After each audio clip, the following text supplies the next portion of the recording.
Using a TightRope drill pin, drill a tunnel at the center of the femoral ACL footprint.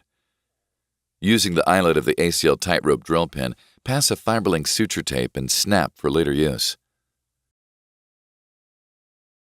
Pass the small ring portion of the fiber ring over the tip of a fast-pass scorpion suture passer.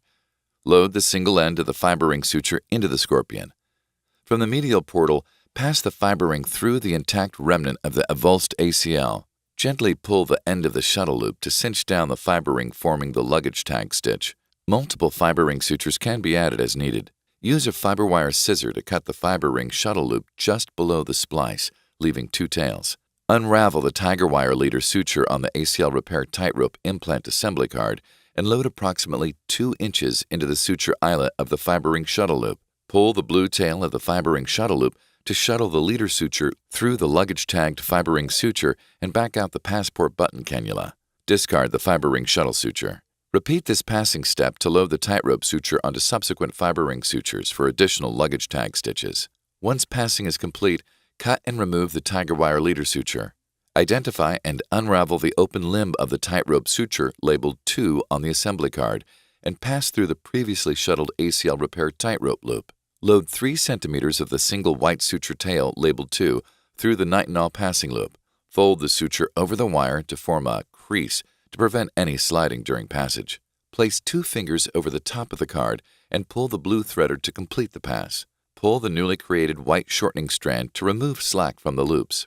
Unsnap the packaging on the back of the card and pinch down the suture cleat to retrieve the sutures.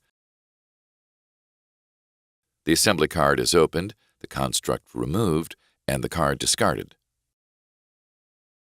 Use the tibial guide with a 2.4 mm cannulated drill in the anterior third of the ACL tibial insertion. Once the cannulated drill is in position, remove the drill guide, leaving drill pin in place. Remove the trocar from the cannulated drill and insert a lasso wire through the cannulation of the drill into the joint. Retrieve the lasso wire and carefully remove the drill pin from the tibia. Snap the ends of the wire together with a hemostat for later use. Retrieve the fiberlink suture tape through the passport cannula.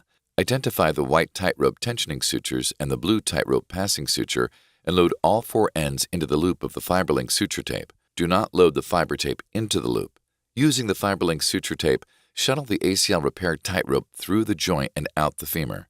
Using the fiber tape in the medial passport cannula for countertension, pull the blue TightRope passing suture to pass the TightRope button out the lateral femoral cortex.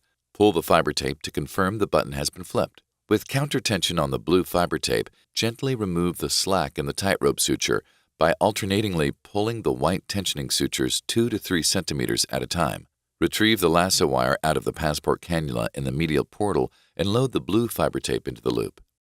Pull distally on the lasso wire to shuttle the blue fiber tape out of the tibial tunnel.